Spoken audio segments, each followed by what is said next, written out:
All right, now let's talk about the gripping.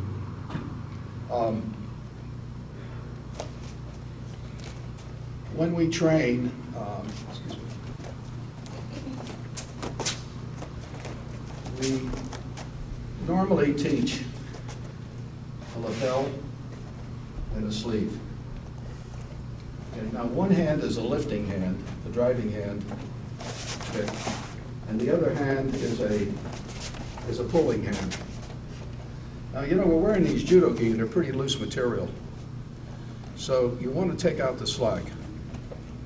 So typically, for the lapel grip, you put her elbow down here, see, so I could lift, right? Like this, like my body. And I'm going to catch above the elbow, so I can pull. See, if you pull from here, see, I'm doing a one-arm shoulder throw, I'm going to have all this slack. See? But if I'm above the elbow, even behind here, see, he comes. Or what we call the pocket grip. Or I'll come under here for the ippon, take him right off. Get the idea? So your grip, you want to take the slack out. Now this is when we cooperate. But what do I do? Let's say I happen to like Haragoshi, right? And we're competing now. We come out, and he won't let me grab him. Try to get your grip. See, and he's taller than me, and eventually gets a high grip. See, now how do I get this grip here, right? What do I do here?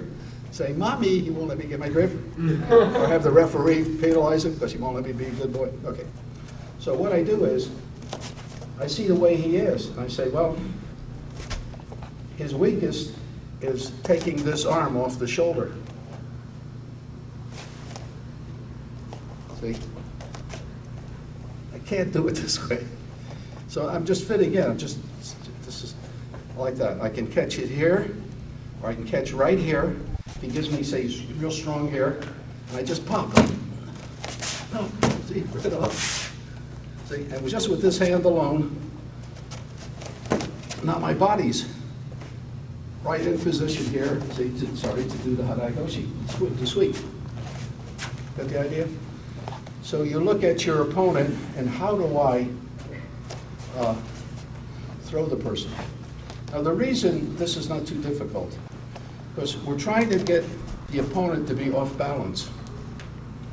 If the opponent commits himself, it's easier for me to take him off balance, because they're going off balance. Remember, the strongest position you can have is shizentai, natural.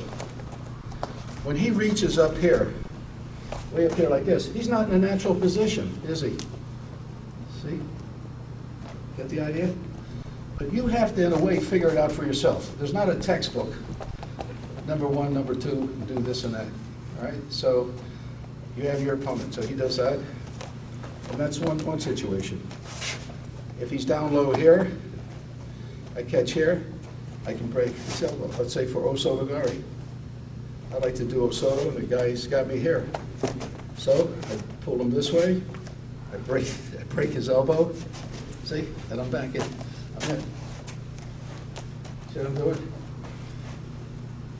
There's an expression sometimes used in judo called action and reaction. So if I want to throw him this way, I start to move him this way. And his action or reaction is that way. So that's the difference between the gripping. Now in the Kodokan book, the one that's 100 years old, they have a page where they show gripping. And they will show this grip, they call that the normal. They call this one not normal, they actually will have a grip like that. Sorry. This is the normal, abnormal. They can grip here. They can grip behind the back, like this. Okay. You can catch the belt. You can put a hand up here. You can put a hand up here. As to this hand, You can catch here. You can catch here. Right? So there's different ways you can go. This is just a cross grip. Now, the rules, the IJF rules, which are,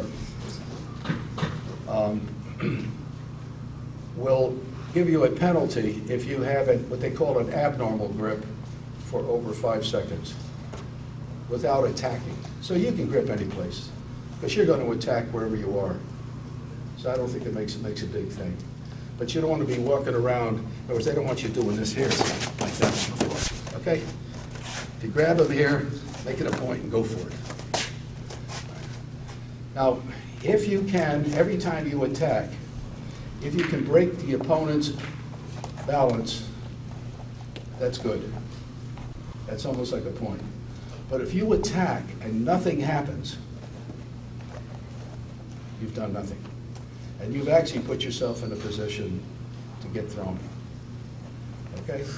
So, gripping then can be, this is the grip that I think is a universal grip, one of the most powerful, and done by a lot of the champions in Japan and so forth, is the double pocket grip right here. You notice how the stitching is on the gi? You guys see that? So you just catch in here, and then you can lift, pull, okay? Now, one other thing about gripping, and that's the natural tendency, since you grip with your hands, is to start doing this, right? Now, I want you to put your mind in your elbows. Pull from your elbow, lift from your elbow. All right? Now, how to hold your hands.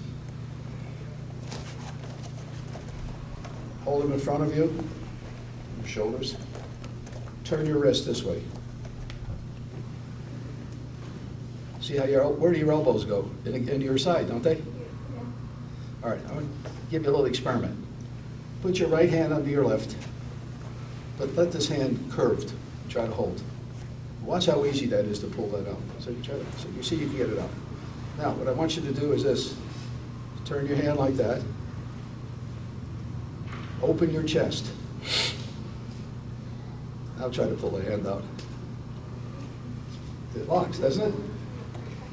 See, this is like, some of us, we call this 50-50. 50% I pull, 50% like this, okay? Not 100% that way, all right? Get the idea? Okay. Is how do you grip? Do you use 3 fingers? Do you use 5 fingers? No. So the guidance in the old book, which is pretty good, is that you don't want your arms stiff because you're telling the person what you're doing. All right? You want your arms soft. Doesn't mean you're like this, all right? But the grip is firm. You practice gripping a ball. All right?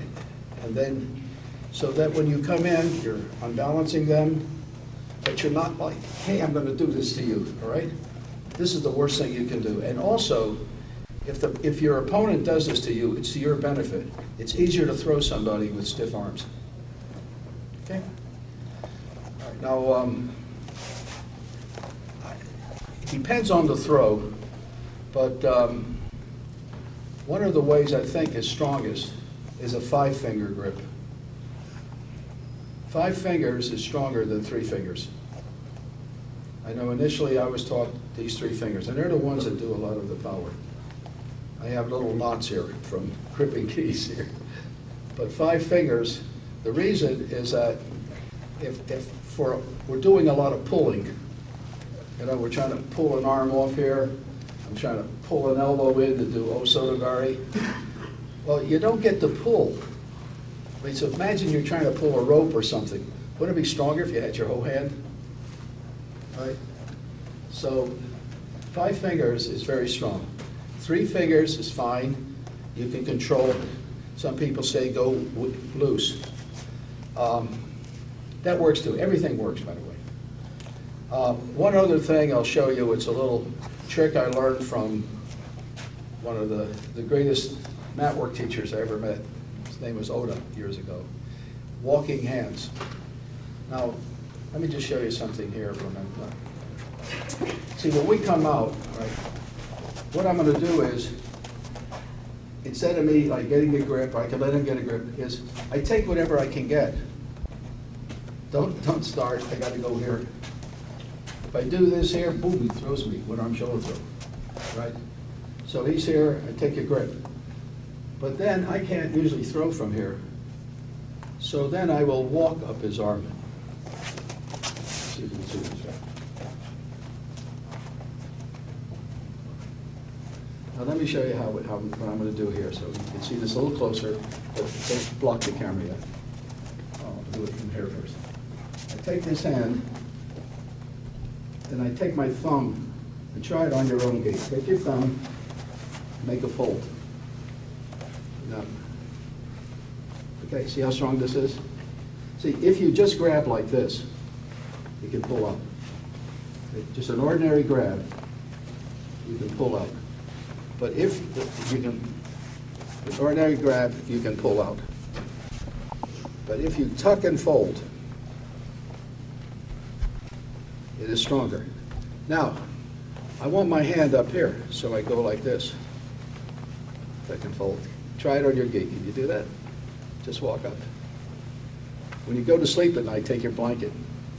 Start walking up it. You got it? So these are some little unique things on gripping. And that way, see, if you try to, if I have him here and then I try to go here, I lose him. He can pull his arm away. So if you're going to be offensive, you know, I mean, you're always, attacking is the best defense, is I try to move and I walk up a person. See? So sometimes I can, he goes and pulls his arm back like that, fine, he's open, I can take him here. All right? And you see this a lot. A lot of people in competition, they pull an arm away. Well, now it's, you've got two arms, right? He pulls that arm away. I come down here, maybe I choke him. Like that. So, take advantage of him just being like that. He's lost his arm. He says, I don't need this arm. Right? So this is one of the greatest teachers I ever had, and it wasn't in judo, it was in mathematics.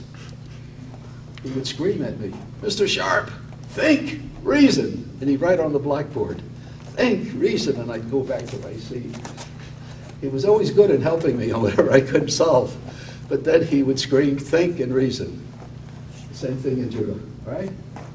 Figure it out. So there's no cookbook thing, all right?